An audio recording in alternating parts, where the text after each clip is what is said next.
ಓಂ ಶಾಂತಿ. ಇಂದಿನ ದಿನಾಂಕ 5/11/2024. ಪ್ರಾರ್ಥ ಮುರಳಿ ಬಾಪ್ತಾದ ಮಧುಬನ. ಮಧುರ ಮಕ್ಕಳೇ, ನಾಟಕದ ಶ್ರೇಷ್ಠ ಜ್ಞಾನವು ನೀವು ಮಕ್ಕಳ ಬಳಿಯೇ ಇದೆ. ಅದೇ ರೀತಿ ಪುನರಾವರ್ತನೆಯಾಗುತ್ತದೆ ಎಂದು ನೀವು ಮಾತ್ರ ತಿಳಿದುಕೊಂಡಿದ್ದೀರಿ. ಪ್ರಶ್ನೆ: ಪ್ರವೃತ್ತಿಯಲ್ಲಿರುವಂಥವರಿಗೆ ತಂದೆಯು ಯಾವ ಸಲಹೆಯನ್ನು ಕೊಡುತ್ತಾರೆ? ಉತ್ತರ: ಕೆಲವು ಮಕ್ಕಳು ಕೇಳುತ್ತಾರೆ, ಬಾಬಾ, ನಾವು ಈ ವ್ಯಾಪಾರವನ್ನು ಮಾಡೋಣವೇ? ತಂದೆಯು ತಿಳಿಸುತ್ತಾರೆ, ಮಕ್ಕಳೇ, ವ್ಯಾಪಾರವನ್ನೇನೋ ಮಾಡಿ, ಆದರೆ ರಾಯಲ್ ವ್ಯಾಪಾರ ಮಾಡಿ. ಬ್ರಾಹ್ಮಣ ಮಕ್ಕಳು ಅಪವಿತ್ರ ವ್ಯಾಪಾರದಂತಹ ಮದ್ಯಪಾನ, ಸಿಗರೇಟ್, ಬೀಡಿ ಮೊದಲಾದವುಗಳ ವ್ಯಾಪಾರವನ್ನು ಮಾಡಬಾರದು, ಏಕೆಂದರೆ ಇನ್ನೂ ವಿಕಾರಗಳ ಆಕರ್ಷಣೆಯಾಗುತ್ತದೆ. ಓಂ ಶಾಂತಿ. ಆತ್ಮಿಕ ತಂದೆಯು ಆತ್ಮಿಕ ಮಕ್ಕಳಿಗೆ ತಿಳಿಸುತ್ತಿದ್ದಾರೆ. ಈಗ ಒಂದು ಆತ್ಮಿಕ ತಂದೆಯ ಶ್ರೀಮತವಾಗಿದೆ, ಇನ್ನೊಂದು ರಾವಣನ ಆಸುರಿ ಮತವಾಗಿದೆ. ತಂದೆಯದ್ದು ಆಸುರಿ ಮತವೆಂದು ಹೇಳಲಾಗುವುದಿಲ್ಲ. ರಾವಣನಿಗಂತೂ ತಂದೆ ಎಂದು ಹೇಳುವುದಿಲ್ಲ. ಅದು ರಾವಣನ ಆಸುರಿ ಮತವಾಗಿದೆ. ಈಗ ನೀವು ಮಕ್ಕಳಿಗೆ ಈಶ್ವರಿಯ ಮತವು ಸಿಗುತ್ತಿದೆ. ಹಗಲು ರಾತ್ರಿಯ ವ್ಯತ್ಯಾಸವು ಎಷ್ಟೊಂದಿದೆ. ಈಶ್ವರಿಯ ಮತದಂತೆ ದೈವಿ ಗುಣಗಳನ್ನು ಧಾರಣೆ ಮಾಡುತ್ತಿದ್ದೇವೆಂದು ಬುದ್ಧಿಯಲ್ಲಿದೆ. ಈಗ ನೀವು ಮಕ್ಕಳು ಮಾತ್ರ ತಂದೆಯಿಂದ ಕೇಳುತ್ತೀರಿ, ಬೇರೆ ಯಾರಿಗೂ ಸಹ ಗೊತ್ತಾಗುವುದಿಲ್ಲ. ತಂದೆಯು ಸಿಗುವುದೇ ಸಂಪತ್ತಿಗಾಗಿ. ಆದರೆ ರಾವಣನಿಂದ ಇನ್ನೂ ಸಂಪತ್ತು ಕಡಿಮೆಯಾಗುತ್ತದೆ. ಈಶ್ವರಿಯ ಮತವು ಎಲ್ಲಿಗೆ ಕರೆದೊಯ್ಯುತ್ತದೆ ಮತ್ತು ಆಸುರಿ ಮತವು ಎಲ್ಲಿಗೆ ಕರೆದೊಯ್ಯುತ್ತದೆ ಎಂದು ನೀವೇ ತಿಳಿದಿದ್ದೀರಿ. ಎಂದಿನಿಂದ ಆಸುರಿ ಮತವು ಸಿಗುತ್ತದೆಯೋ ಆಗಿನಿಂದಲೇ ನೀವು ಕೆಳಗೆ ಇಳಿಯುತ್ತಲೇ ಬರುತ್ತೀರಿ. ಹೊಸ ಪ್ರಪಂಚದಲ್ಲಿ ನೀವು ಸ್ವಲ್ಪವೇ ಇಳಿಯುತ್ತೀರಿ. ಇಳಿಯುವುದು ಹೇಗೆ ಮತ್ತು ಹತ್ತುವುದು ಹೇಗೆಂದು ನೀವು ಮಕ್ಕಳು ಮಾತ್ರವೇ ತಿಳಿದುಕೊಂಡಿದ್ದೀರಿ. ಪುನಃ ಶ್ರೇಷ್ಠರಾಗಲು ನಿಮಗೆ ಶ್ರೀಮತವು ಸಿಗುತ್ತದೆ. ನಾವು ಶ್ರೇಷ್ಠ ಮತವನ್ನು ಹೇಗೆ ಪಡೆಯುತ್ತೇವೆಂದು ನೀವು ತಿಳಿದುಕೊಂಡಿದ್ದೀರಿ. ಅನೇಕ ಬಾರಿ ನೀವು ಶ್ರೇಷ್ಠ ಮತದಿಂದ ಶ್ರೇಷ್ಠ ಪದವಿಯನ್ನು ಪಡೆದಿದ್ದೀರಿ. ನಂತರ ಪುನರ್ಜನ್ಮವನ್ನು ತೆಗೆದುಕೊಳ್ಳುತ್ತಾ ಕೆಳಗಡೆ ಇಳಿದು ಬಂದಿದ್ದೀರಿ. ನಂತರ ಒಮ್ಮೆಯೇ ಹೇಳುತ್ತೀರಿ. ನಂಬರ್ವಾರ್ ಪುರುಷಾರ್ಥದನುಸಾರ ಆಗಿಯೇ ಆಗುತ್ತದೆ. ಸಮಯವು ಹಿಡಿಸುತ್ತದೆ ಎಂದು ತಂದೆಯು ತಿಳಿಸುತ್ತಾರೆ. ಪೂರ್ಣ ಯಥಾರ್ಥವಾಗಿ ಪುರುಷೋತ್ತಮ ಸಂಗಮ ಯುಗದ ಸಮಯವಾಗಿದೆ. ಇದು ಬಹಳ ವಂಡರ್ಫುಲ್ ಆಗಿ ತುಂಬ ಯಥಾರ್ಥವಾದ ನಾಟಕವು ನಡೆಯುತ್ತಿರುತ್ತದೆ. ಆಸ್ತಿಯನ್ನು ತೆಗೆದುಕೊಳ್ಳುವುದು, ತಂದೆಯನ್ನು ನೆನಪು ಮಾಡುವುದು ಮಕ್ಕಳಿಗೆ ಸಹಜವಾಗುತ್ತಾ ಇರುತ್ತದೆ ಅಷ್ಟೇ. ಆದರೆ ಪುರುಷಾರ್ಥ ಮಾಡುತ್ತಾ ಕೆಲವರಿಗೆ ಕಷ್ಟವೆನಿಸುತ್ತದೆ. ಇಷ್ಟೊಂದು ಶ್ರೇಷ್ಠಾತಿ ಶ್ರೇಷ್ಠ ಪದವಿಯನ್ನು ಪಡೆಯುವುದು ಸುಲಭವೇನಲ್ಲ. ಬಹಳ ಸಹಜವಾದ ತಂದೆಯ ನೆನಪು ಸಹಜವಾದ ಆಸ್ತಿಯಾಗಿದೆ. 1 ಸೆಕೆಂಡಿನ ಮಾತಾಗಿದೆ. ನಂತರ ಪುರುಷಾರ್ಥ ಮಾಡಲು ತೊಡಗಿದಾಗ ಮಾಯೆಯ ವಿಘ್ನಗಳು ಬೀಳುತ್ತವೆ. ರಾವಣನ ಮೇಲೆ ವಿಜಯಿಯಾಗಬೇಕಾಗುತ್ತದೆ. ಇಡೀ ಸೃಷ್ಟಿಯ ಮೇಲೆ ರಾವಣನ ರಾಜ್ಯವಿದೆ. ನಿಮಗೆ ತಿಳಿದಿದೆ, ನಾವು ಯೋಗ ಬಲದಿಂದ ಪ್ರತಿ ಕಲ್ಪದಲ್ಲಿಯೂ ವಿಜಯವನ್ನು ಪಡೆಯುತ್ತಾ ಬಂದಿದ್ದೇವೆ, ಈಗಲೂ ಪಡೆಯುತ್ತಿದ್ದೇವೆ. ಬೇಅದ್ದಿನ ತಂದೆಯು ಕಲಿಸುವವರಾಗಿದ್ದಾರೆ. ಭಕ್ತಿ ಮಾರ್ಗದಲ್ಲಿಯೂ ನೀವು ತಂದೆ ತಂದೆ ಎಂದು ಹೇಳುತ್ತಾ ಬಂದಿದ್ದೀರಿ. ಆದರೆ ತಂದೆಯನ್ನು ತಿಳಿದುಕೊಂಡಿರಲಿಲ್ಲ, ಆತ್ಮನನ್ನು ತಿಳಿದುಕೊಂಡಿದ್ದೀರಿ. ಭ್ರುಕುಟಿಯ ಮಧ್ಯೆ ಪ್ರಕಾಶಿಸುತ್ತಿರುವ ಅವಿನಾಶಿ ನಕ್ಷತ್ರವೆಂದು ಹೇಳುತ್ತಿದ್ದೀರಿ. ಆತ್ಮನನ್ನು ತಿಳಿದಿದ್ದರೂ ಸಹ ತಂದೆಯನ್ನು ತಿಳಿದಿರಲಿಲ್ಲ. ಎಂತಹ ವಿಚಿತ್ರ ನಾಟಕವಾಗಿದೆ. ಹೇ ಪರಮಪಿತ ಪರಮಾತ್ಮ ಎಂದು ನೆನಪು ಮಾಡುತ್ತಾ ಹೇಳುತ್ತಿದ್ದೀರಿ. ಆದರೂ ಸಹ ತಂದೆಯನ್ನು ತಿಳಿದುಕೊಂಡಿರಲಿಲ್ಲ. ಆತ್ಮನ ಹಾಗೂ ಪರಮಾತ್ಮನ ಕರ್ತವ್ಯವನ್ನು ಸಂಪೂರ್ಣವಾಗಿ ತಿಳಿದುಕೊಂಡಿರಲಿಲ್ಲ. ಸ್ವಯಂ ತಂದೆಯೇ ಬಂದು ತಿಳಿಸುತ್ತಾರೆ. ತಂದೆಯ ವಿನಃ ಮತ್ಯಾರೂ ಸಹ ಎಂದಿಗೂ ಅನುಭವ ಮಾಡಿಸಲು ಸಾಧ್ಯವಿಲ್ಲ. ಯಾರ ಪಾತ್ರವೂ ಸಹ ಅಂತಹದ್ದಿಲ್ಲ. ಈಶ್ವರಿಯ ಸಂಪ್ರದಾಯ, ಆಸುರಿ ಸಂಪ್ರದಾಯ ಮತ್ತು ದೈವಿ ಸಂಪ್ರದಾಯವೆಂಬ ಗಾಯನವಿದೆ. ಬಹಳ ಸಹಜವಾಗಿದೆ. ಆದರೆ ಈ ಮಾತುಗಳೆಲ್ಲವನ್ನು ಹೇಳಲು ಮಾಯೆಯು ವಿಘ್ನವನ್ನು ಹಾಕುತ್ತದೆ, ಮರೆಯುವಂತೆ ಮಾಡುತ್ತದೆ. ತಂದೆಯು ತಿಳಿಸುತ್ತಾರೆ, ನಂಬರ್ ವಾರ್ ಪುರುಷಾರ್ಥದನುಸಾರ ನೆನಪು ಮಾಡುತ್ತಾ ಯಾವಾಗ ನಾಟಕದ ಅಂತ್ಯವಾಗುತ್ತದೆ, ಅರ್ಥಾತ್ ಹಳೆಯ ಪ್ರಪಂಚದ ಅಂತ್ಯವಾಗುತ್ತದೆ, ಆಗ ನಂಬರ್ ವಾರ್ ಪುರುಷಾರ್ಥದನುಸಾರ ರಾಜಧಾನಿಯು ಸ್ಥಾಪನೆಯಾಗುತ್ತದೆ. ಶಾಸ್ತ್ರಗಳಲ್ಲಿಯೂ ಸಹ ಈ ಮಾತುಗಳನ್ನು ಯಾರೂ ಸಹ ತಿಳಿದುಕೊಳ್ಳಲು ಆಗುವುದಿಲ್ಲ. ಗೀತೆ ಮೊದಲಾದವುಗಳನ್ನು ಇವರೂ ಓದಿದ್ದಾರಲ್ಲವೇ? ಈಗ ತಂದೆಯು ತಿಳಿಸುತ್ತಾರೆ, ಇದಕ್ಕೇನೂ ಬೆಲೆ ಇಲ್ಲ. ಆದರೆ ಭಕ್ತಿಯಲ್ಲಿ ಕನರಸವು ಹೆಚ್ಚಾಗಿರುವ ಕಾರಣ ಬಿಡುವುದಿಲ್ಲ. ಎಲ್ಲವೂ ಪುರುಷಾರ್ಥದ ಮೇಲೆ ಆಧಾರಿತವಾಗಿದೆ ಎಂದು ನೀವು ತಿಳಿದುಕೊಂಡಿದ್ದೀರಿ. ವ್ಯಾಪಾರ ಮೊದಲಾದವುಗಳು ಕೆಲವರದ್ದು ರಾಯಲ್ ಆಗಿರುತ್ತದೆ, ಕೆಲವರದ್ದು ಪತಿತ ವ್ಯಾಪಾರವಾಗಿರುತ್ತದೆ. ಮದ್ಯ, ಬೀಡಿ, ಸಿಗರೇಟ್ ಮೊದಲಾದವುಗಳನ್ನು ಮಾರಾಟ ಮಾಡುವುದು ಬಹಳ ಕೆಟ್ಟ ವ್ಯಾಪಾರವಾಗಿದೆ. ಈ ಮದ್ಯಪಾನವು ಎಲ್ಲ ವಿಕಾರಗಳನ್ನು ಸೆಳೆಯುತ್ತದೆ. ಯಾರನ್ನಾದರೂ ಮದ್ಯಪಾನ ಸೇವನೆ ಮಾಡುವಂತೆ ಮಾಡುವುದು ಒಳ್ಳೆಯ ವ್ಯಾಪಾರವಲ್ಲ. ತಂದೆಯು ಸಲಹೆ ಕೊಡುತ್ತಾರೆ, ಉಪಾಯದಿಂದ ಈ ವ್ಯಾಪಾರವನ್ನು ಪರಿವರ್ತನೆ ಮಾಡಿಕೊಳ್ಳಿ, ಇಲ್ಲವೆಂದರೆ ಶ್ರೇಷ್ಠ ಪದವಿಯೂ ಸಿಗುವುದಿಲ್ಲ. ತಂದೆಯು ತಿಳಿಸುತ್ತಾರೆ, ಅವಿನಾಶಿ ಜ್ಞಾನರತ್ನಗಳ ವ್ಯಾಪಾರವನ್ನು ಬಿಟ್ಟು ಇವೆಲ್ಲ ವ್ಯಾಪಾರಗಳಲ್ಲಿ ನಷ್ಟವಿದೆ. ಬಲೆ, ಇವರೂ ಸಹ ವಜ್ರದ ವ್ಯಾಪಾರವನ್ನು ಮಾಡುತ್ತಿದ್ದರು, ಆದರೆ ಲಾಭವಂತೂ ಸಿಗಲಿಲ್ಲವೇ? ಪ್ರಯತ್ನಪಟ್ಟು ಲಕ್ಷಾಧಿಪತಿಯಾಗಬಹುದು. ಈ ವ್ಯಾಪಾರದಿಂದ ಏನಾಗುತ್ತೀರಿ? ತಂದೆಯು ಸಾಮಾನ್ಯ ಪತ್ರಗಳಲ್ಲಿ ಪದಮಾಪದಂ ಭಾಗ್ಯಶಾಲಿ ಎಂದು ಬರೆಯುತ್ತಾರೆ. ಅದೂ ಸಹ 21 ಜನ್ಮಗಳಿಗೆ ಆಗುತ್ತೀರಿ. ನೀವು ಸಹ ತಿಳಿದುಕೊಂಡಿದ್ದೀರಿ. ತಂದೆಯು ಹೇಳುವಂಥದ್ದು ಖಂಡಿತವಾಗಿ ಸರಿಯಾಗಿದೆ. ನಾವೇ ದೇವಿ ದೇವತೆಗಳಾಗಿದ್ದೆವು, ನಂತರ ಚಕ್ರವನ್ನು ಸುತ್ತುತ್ತಾ ಕೆಳಗಡೆ ಬಂದಿದ್ದೇವೆ. ಸೃಷ್ಟಿಯ ಆದಿ ಮಧ್ಯ ಅಂತ್ಯವನ್ನು ತಿಳಿದುಕೊಂಡಿದ್ದೇವೆ.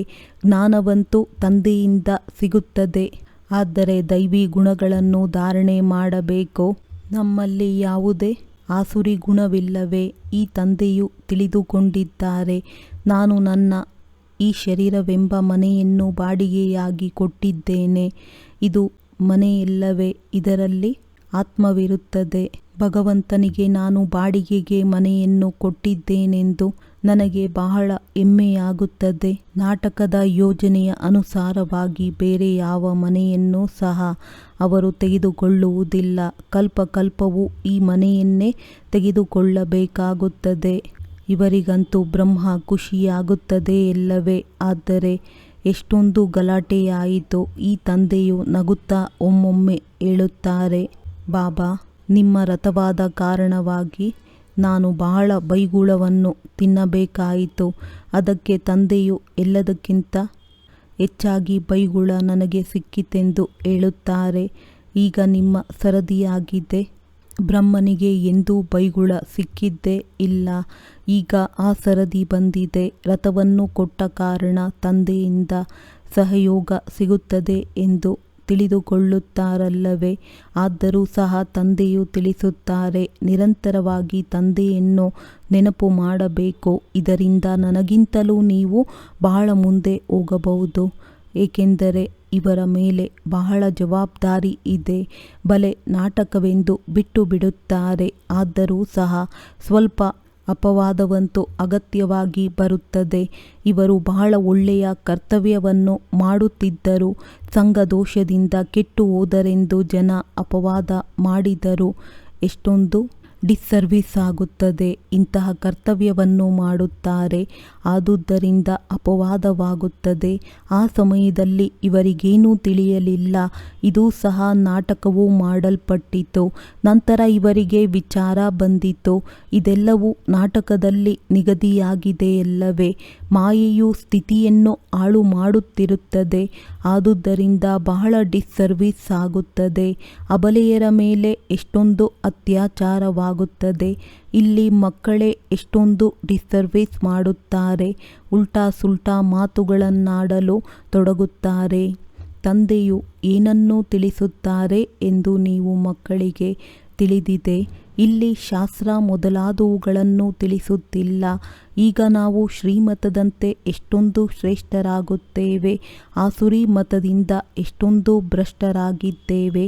ಸಮಯವೂ ಬೇಕಾಗುತ್ತದೆ, ಮಾಯೆಯ ಯುದ್ಧವು ನಡೆಯುತ್ತಿರುತ್ತದೆ. ಈಗ ನಿಮ್ಮ ವಿಜಯವಂತೂ ಅಗತ್ಯವಾಗಿ ಆಗುವುದಿದೆ. ಶಾಂತಿಧಾಮ ಸುಖಧಾಮದಲ್ಲಿ ನಮ್ಮ ವಿಜಯವು ಇದ್ದೇ ಇದೆ ಎಂದು ತಿಳಿದಿದ್ದೀರಿ. ಕಲ್ಪಕಲ್ಪವು ವಿಜಯವನ್ನು ಪಡೆಯುತ್ತಾ ಬಂದಿದ್ದೀರಿ. ಇದು ಪುರುಷೋತ್ತಮ ಸಂಗಮಯುಗದಲ್ಲಿ ಸ್ಥಾಪನೆ ಹಾಗೂ ವಿನಾಶವಾಗುತ್ತದೆ. ಈ ಎಲ್ಲ ವಿಸ್ತಾರವು ನೀವು ಮಕ್ಕಳ ಬುದ್ಧಿಯಲ್ಲಿದೆ. ತಂದೆಯು ನಿಜವಾಗಿಯೂ ನಮ್ಮಿಂದ ಸ್ಥಾಪನೆ ಮಾಡಿಸುತ್ತಿದ್ದಾರೆ. ನಂತರ ನಾವೇ ರಾಜ್ಯ ಮಾಡುತ್ತೇವೆ. ತಂದೆಗೆ ಧನ್ಯವಾದಗಳನ್ನು ಸಹ ಹೇಳುವುದಿಲ್ಲ. ತಂದೆಯು ತಿಳಿಸುತ್ತಾರೆ, ಇದೂ ಸಹ ನಾಟಕದಲ್ಲಿ ನೋಂದಾವಣೆಯಾಗಿದೆ. ನಾನೂ ಸಹ ನಾಟಕದಲ್ಲಿ ಪಾತ್ರಧಾರಿಯಾಗಿದ್ದೇನೆ. ನಾಟಕದಲ್ಲಿ ಎಲ್ಲರ ಪಾತ್ರವೂ ನೋಂದಾವಣೆಯಾಗಿದೆ. ಶಿವ ತಂದೆಯ ಪಾತ್ರವೂ ಇದೆ. ಇದರಲ್ಲಿ ಧನ್ಯವಾದಗಳನ್ನು ಹೇಳುವ ಮಾತೇ ಇಲ್ಲ. ಶಿವ ತಂದೆಯು ಹೇಳುತ್ತಾರೆ, ನಾನು ನಿಮಗೆ ಶ್ರೀಮತವನ್ನು ಕೊಟ್ಟು ಮಾರ್ಗವನ್ನು ತೋರಿಸುತ್ತೇನೆ. ಮತ್ತೆ ಯಾರೂ ಸಹ ತೋರಿಸಲು ಸಾಧ್ಯವಿಲ್ಲ. ಯಾರೇ ಬಂದರೂ ಹೇಳಿ, ಸತೋಪ್ರಧಾನ ಹೊಸ ಪ್ರಪಂಚವು ಸ್ವರ್ಗವಾಗಿತ್ತಲ್ಲವೇ? ಈ ಹಳೆಯ ಪ್ರಪಂಚವನ್ನು ತಮೋಪ್ರಧಾನವೆಂದು ಕರೆಯಲಾಗುವುದು. ನಂತರ ಸತೋಪ್ರಧಾನರಾಗಲು ದೈವಿ ಗುಣಗಳನ್ನು ಧಾರಣೆ ಮಾಡಬೇಕು ಮತ್ತು ತಂದೆಯನ್ನು ನೆನಪು ಮಾಡಬೇಕು. ಮಂತ್ರವೇ ಮನ್ಮನಾಭವ ಮತ್ತು ಮಧ್ಯಾಜೀಭವ. ನಾನು ಸದ್ಗುರುವಾಗಿದ್ದೇನೆಂದು ಹೇಳುತ್ತಾರೆ. ನೀವು ಮಕ್ಕಳೀಗ ನೆನಪಿನ ಯಾತ್ರೆಯಿಂದ ಇಡೀ ಸೃಷ್ಟಿಯನ್ನು ಸದ್ಗತಿಯಲ್ಲಿ ತಲುಪಿಸುತ್ತೀರಿ. ಜಗದ್ಗುರು ಒಬ್ಬ ಶಿವ ತಂದೆಯಾಗಿದ್ದಾರೆ. ಅವರೇ ಶ್ರೀಮತವನ್ನು ಕೊಡುತ್ತಾರೆ. ಪ್ರತಿ 5000 ವರ್ಷಗಳ ನಂತರ ಈ ಶ್ರೀಮತವು ಸಿಕ್ಕಿದೆ. ಚಕ್ರವು ಸುತ್ತುತ್ತಿರುತ್ತದೆ. ಇಂದು ಹಳೆಯ ಪ್ರಪಂಚವಿದೆ, ನಾಳೆ ಹೊಸ ಪ್ರಪಂಚವಾಗುತ್ತದೆ. ಈ ಚಕ್ರವನ್ನು ತಿಳಿದುಕೊಳ್ಳುವುದು ಬಹಳ ಸಹಜವಾಗಿದೆ. ಆದರೆ ಯಾರಿಗಾದರೂ ತಿಳಿಸಲು ನೆನಪಿರಬೇಕು. ಅದನ್ನು ಮರೆತು ಹೋಗುತ್ತಾರೆ. ಯಾರಾದರೂ ಜ್ಞಾನದಿಂದ ಬಿದ್ದರೆ ಅವರಲ್ಲಿ ಆ ಜ್ಞಾನವು ಸಮಾಪ್ತಿಯಾಗಿ ಬಿಡುತ್ತದೆ. ಮಾಯೆಯು ಕಲಾರಹಿತರನ್ನಾಗಿ ಮಾಡಿಬಿಡುತ್ತದೆ. ವಿಕಾರದಲ್ಲಿ ಹೇಗೆ ಸಿಕ್ಕಿಕೊಳ್ಳುತ್ತಾರೆಂದರೆ ಕೇಳಲೇಬೇಡಿ. ಈಗ ನಿಮಗೆ ಇಡೀ ಚಕ್ರದ ನೆನಪಿದೆ. ನೀವು ಜನ್ಮ ಜನ್ಮಾಂತರ ವೇಶ್ಯಾಲಯದಲ್ಲಿದ್ದು ಸಾವಿರಾರು ಪಾಪಗಳನ್ನು ಮಾಡುತ್ತಾ ಬಂದಿದ್ದೀರಿ. ಎಲ್ಲರ ಮುಂದೆ ಹೇಳುತ್ತಿದ್ದೀರಿ, ನಾವು ಜನ್ಮ ಜನ್ಮದ ಪಾಪಿಗಳಾಗಿದ್ದೇವೆ.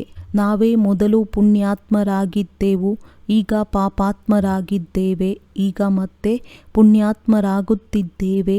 ಈ ಜ್ಞಾನವು ನೀವು ಮಕ್ಕಳಿಗೆ ಈಗ ಸಿಗುತ್ತಿದೆ.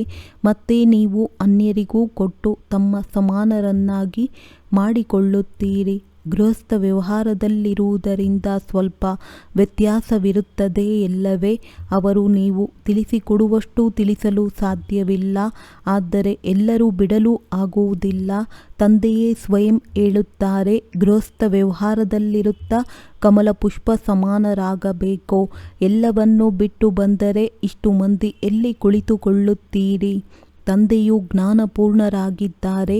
ಅವರು ಯಾವುದೇ ಶಾಸ್ತ್ರ ಮೊದಲಾದವುಗಳನ್ನೇನೂ ಓದಿಲ್ಲ. ಇವರು ಶಾಸ್ತ್ರ ಮೊದಲಾದವುಗಳನ್ನು ಓದಿದ್ದರೂ ನನಗೆ ಪರಮಪಿತ ಪರಮಾತ್ಮ ಜ್ಞಾನಪೂರ್ಣನಾಗಿದ್ದಾರೆ ಎಂದು ಹೇಳುತ್ತಾರೆ. ತಂದೆಯಲ್ಲಿ ಯಾವ ಜ್ಞಾನವಿದೆ ಎಂದು ಮನುಷ್ಯರಿಗೆ ತಿಳಿಯದ್ದು. ಈಗ ನಿಮ್ಮಲ್ಲಿ ಸೃಷ್ಟಿಯ ಆದಿ ಮಧ್ಯ ಅಂತ್ಯದ ಜ್ಞಾನವಿದೆ ಅಂದಾಗ ಈ ಭಕ್ತಿ ಮಾರ್ಗದ ಶಾಸ್ತ್ರಗಳೆಲ್ಲವೂ ಅನಾದಿಯಾಗಿದೆ ಎಂದು ನೀವು ತಿಳಿದಿದ್ದೀರಿ. ಭಕ್ತಿ ಮಾರ್ಗದಲ್ಲಿ ಈ ಶಾಸ್ತ್ರಗಳು ಅಗತ್ಯವಾಗಿ ಬರುತ್ತವೆ. ಬೆಟ್ಟ ಉರುಳಿದ ನಂತರ ಹೇಗೆ ತಯಾರಾಗುತ್ತದೆ ಎಂದು ಹೇಳುತ್ತಾರೆ. ಆದರೆ ಇದೆಲ್ಲವೂ ನಾಟಕವಾಗಿದೆ. ಶಾಸ್ತ್ರ ಮೊದಲಾದವುಗಳೆಲ್ಲವೂ ತನ್ನ ಸಮಯದಲ್ಲಿಯೇ ತಯಾರಾಗುತ್ತವೆ. ನಾವು ಮೊದಲು ಶಿವನ ಪೂಜೆ ಮಾಡುತ್ತಿದ್ದೆವು. ಇವೂ ಸಹ ಶಾಸ್ತ್ರಗಳಲ್ಲಿದೆಯಲ್ಲವೇ? ಶಿವನ ಪೂಜೆಯನ್ನು ಹೇಗೆ ಮಾಡಲಾಗುತ್ತದೆ? ಎಷ್ಟೊಂದು ಶ್ಲೋಕಗಳನ್ನು ಹೇಳುತ್ತಾರೆ. ಆದರೆ ಇಲ್ಲಿ ಕೇವಲ ತಂದೆಯನ್ನು ನೆನಪು ಮಾಡಿ. ಶಿವ ತಂದೆಯು ಜ್ಞಾನಸಾಗರನಾಗಿದ್ದಾರೆ. ಅವರು ಈಗ ನಮಗೆ ಜ್ಞಾನವನ್ನು ಕೊಡುತ್ತಿದ್ದಾರೆ. ಈ ಸೃಷ್ಟಿ ಚಕ್ರವು ಹೇಗೆ ಸುತ್ತುತ್ತದೆ ಎಂದು ತಂದೆಯು ನಿಮಗೆ ತಿಳಿಸಿದ್ದಾರೆ. ಶಾಸ್ತ್ರಗಳಲ್ಲಿ ಬಹಳ ದೀರ್ಘವಾದ ಸಮಯವನ್ನು ಹಾಕಿ ಸುಳ್ಳು ಮಾಡಿಬಿಟ್ಟಿದ್ದಾರೆ. ಅಷ್ಟೊಂದು ಸಮಯದಲ್ಲಿ ನಡೆದಿರುವುದು ನೆನಪಿಗೆ ಬರಲು ಸಾಧ್ಯವಿಲ್ಲ. ಮಕ್ಕಳ ಆಂತರ್ಯದಲ್ಲಿ ಎಷ್ಟೊಂದು ಖುಷಿಯಾಗಬೇಕು. ನಮಗೆ ತಂದೆಯು ಓದಿಸುತ್ತಿದ್ದಾರೆ. ವಿದ್ಯಾರ್ಥಿ ಜೀವನವು ಉತ್ತಮ ಜೀವನವೆಂದು ಗಾಯನವಿದೆ. ಭಗವಾನುವಾಚ, ನಾನು ನಿಮ್ಮನ್ನು ರಾಜರಿಗೂ ರಾಜರನ್ನಾಗಿ ಮಾಡುತ್ತೇನೆ. ಈ ಮಾತುಗಳು ಯಾವುದೇ ಶಾಸ್ತ್ರಗಳಲ್ಲಿಯೂ ಇಲ್ಲ. ಇದು ಶ್ರೇಷ್ಠಾತಿ ಶ್ರೇಷ್ಠ ಪ್ರಾಪ್ತಿಯಾಗಿದೆ. ವಾಸ್ತವದಲ್ಲಿ ಸರ್ವರಿಗೂ ಸದ್ಗತಿ ಮಾಡುವಂತಹ ಗುರು ಒಬ್ಬರೇ ಆಗಿದ್ದಾರೆ. ಧರ್ಮ ಸ್ಥಾಪನೆ ಮಾಡುವವರಿಗೂ ಗುರುವೆಂದು ಹೇಳುತ್ತಾರೆ. ಆದರೆ ಆ ಗುರುವು ಸದ್ಗತಿ ಕೊಡಲು ಸಾಧ್ಯವಿಲ್ಲ. ಅವರು ಇನ್ನೂ ತಮ್ಮ ಹಿಂದೆ ಪಾತ್ರಧಾರಿಗಳನ್ನು ಕರೆತರುತ್ತಾರೆ. ಹಿಂತಿರುಗಿ ಹೋಗುವ ಮಾರ್ಗವನ್ನು ತೋರಿಸುವುದಿಲ್ಲ. ಶಿವನ ಮೆರವಣಿಗೆ ಎಂದೇ ಗಾಯನವಿದೆ. ಆದರೆ ಗುರುವಿನ ಮೆರವಣಿಗೆ ಎಂದು ಗಾಯನವಿಲ್ಲ. ಮನುಷ್ಯರು ಶಿವ ಹಾಗೂ ಶಂಕರನೆಂದು ಗಾಯನ ಮಾಡಿದ್ದಾರೆ. ಎಲ್ಲಿ ಆ ಸೂಕ್ಷ್ಮ ವತನವಾಸಿ, ಮೂಲ ವತನವಾಸಿ ಎಲ್ಲಿ? ಇಬ್ಬರೂ ಸಹ ಒಂದೇ ಆಗಲು ಹೇಗೆ ಸಾಧ್ಯ? ಆದರೆ ಇದನ್ನು ಭಕ್ತಿ ಮಾರ್ಗದಲ್ಲಿ ಬರೆದು ಬಿಟ್ಟಿದ್ದಾರೆ. ಬ್ರಹ್ಮ, ವಿಷ್ಣು, ಶಂಕರ ಈ ಮೂವರು ಮಕ್ಕಳಾಗಿದ್ದಾರಲ್ಲವೇ? ಬ್ರಹ್ಮರವರ ಬಗ್ಗೆ ಕುಳಿತು ನೀವು ತಿಳಿಸಿಕೊಡಬಹುದು. ಇವರನ್ನು ದತ್ತು ತೆಗೆದುಕೊಂಡಿರುವ ಕಾರಣ ಇವರು ಶಿವನ ಮಗನಾದರಲ್ಲವೇ? ಶ್ರೇಷ್ಠಾತಿ ಶ್ರೇಷ್ಠ ತಂದೆಯಾಗಿದ್ದಾರೆ. ಉಳಿದೆಲ್ಲವೂ ಅವರ ರಚನೆಯಾಗಿದೆ. ಇವು ಎಷ್ಟೊಂದು ತಿಳಿಯುವ ಮಾತುಗಳಾಗಿವೆ. ಒಳ್ಳೆಯದು. ಮಧುರಾತಿ ಮಧುರ ಅಗಲಿ ಹೋಗಿ ಮರಳಿ ಸಿಕ್ಕಿರುವಂತಹ ಮಕ್ಕಳಿಗೆ ಪ್ರೀತಿಯ ಮಾತ್ಪಿತಾ ಬಾಪ್ದಾದರವರ ನೆನಪು, ಪ್ರೀತಿ ಹಾಗೂ ನಮಸ್ತೆ. ಆತ್ಮೀಯ ಮಕ್ಕಳಿಗೆ ಆತ್ಮೀಯ ತಂದೆಯ ನಮಸ್ತೆ. ಧಾರಣೆಗಾಗಿ ಮುಖ್ಯ ಸಾರ: ಅವಿನಾಶಿ ಜ್ಞಾನ ರತ್ನಗಳ ಧಾರಣೆ ಮಾಡಿ 21 ಜನ್ಮಗಳಿಗಾಗಿ ಪದಮಾಪದಂ ಭಾಗ್ಯಶಾಲಿಗಳಾಗಬೇಕು. ನಮ್ಮನ್ನು ನಾವು ಹೀಗೆ ಪರಿಶೀಲನೆ ಮಾಡಿಕೊಳ್ಳಬೇಕು. ನಮ್ಮಲ್ಲಿ ಯಾವುದೇ ಆಸುರಿ ಗುಣವಂತೂ ಇಲ್ಲವೇ? ವಿಕಾರಗಳು ಉತ್ಪತ್ತಿಯಾಗುವಂತಹ ಯಾವುದೇ ವ್ಯಾಪಾರವನ್ನು ಮಾಡುತ್ತಿಲ್ಲವೇ? ನೆನಪಿನ ಯಾತ್ರೆಯಲ್ಲಿದ್ದು ಇಡೀ ಸೃಷ್ಟಿಯನ್ನು ಸದ್ಗತಿಯಲ್ಲಿ ತಲುಪಿಸಬೇಕು. ಒಬ್ಬ ಸದ್ಗುರು ತಂದೆಯ ಶ್ರೀಮತದಂತೆ ನಡೆದು ತಮ್ಮ ಸಮಾನರನ್ನಾಗಿ ಮಾಡಿಕೊಳ್ಳುವ ಸೇವೆ ಮಾಡಬೇಕಾಗಿದೆ. ಮಾಯೆಯು ಎಂದಿಗೂ ಕಲಾರಹಿತರನ್ನಾಗಿ ಮಾಡದಿರಲಿ ಎಂಬ ಗಮನವಿರಲಿ. ವರದಾನ: ಕೆಟ್ಟದರಲ್ಲಿಯೂ ಸಹ ಒಳ್ಳೆಯದರ ಅನುಭವ ಮಾಡುವಂತಹ ನಿಶ್ಚಯ ಬುದ್ಧಿ, ನಿಶ್ಚಿಂತ ಚಕ್ರವರ್ತಿ ಭವ. ಸದಾ ಇದೇ ಸ್ಲೋಗನ್ ನೆನಪಿರಲಿ. ಏನಾಯಿತು? ಒಳ್ಳೆಯದೇ ಆಯಿತು, ಒಳ್ಳೆಯದೇ ಆಗಿದೆ ಮತ್ತು ಒಳ್ಳೆಯದೇ ಆಗಬೇಕು. ಕೆಟ್ಟದ್ದನ್ನು ಕೆಟ್ಟದರ ರೂಪದಲ್ಲಿ ನೋಡಬೇಡಿ. ಆದರೆ ಕೆಟ್ಟದರಲ್ಲಿಯೂ ಸಹ ಒಳ್ಳೆಯದರ ಅನುಭವ ಮಾಡಿ. ಕೆಟ್ಟದ್ದರಿಂದಲೂ ಸಹ ಪಾಠ ಕಲಿಯಿರಿ. ಯಾವುದೇ ಮಾತು ಬಂದಾಗ ಏನಾಗುವುದು ಈ ಸಂಕಲ್ಪ ಬರಬಾರದು. ಆದರೆ ತಕ್ಷಣ ಬರಲಿ, ಒಳ್ಳೆಯದೇ ಆಗುವುದು. ಕಳೆದು ಹೋದದ್ದು ಒಳ್ಳೆಯದೇ ಆಯಿತು. ಎಲ್ಲಿ ಒಳ್ಳೆಯದಿದೆ ಅಲ್ಲಿ ನಿಶ್ಚಿಂತ ಚಕ್ರವರ್ತಿ ಇರುತ್ತಾರೆ. ನಿಶ್ಚಯ ಬುದ್ಧಿಯ ಅರ್ಥವೇ ಆಗಿದೆ ನಿಶ್ಚಿಂತ ಚಕ್ರವರ್ತಿ. ಸ್ಲೋಗನ್: ಯಾರು ಸ್ವಯಂಗೆ ಅಥವಾ ಅನ್ಯರಿಗೆ ಮಾನ್ಯತೆ ಕೊಡುತ್ತಾರೆ ಅವರ ರೆಕಾರ್ಡ್ ಸದಾ ಸರಿಯಾಗಿರುವುದು. ಒಳ್ಳೆಯದು. ಓಂ ಶಾಂತಿ.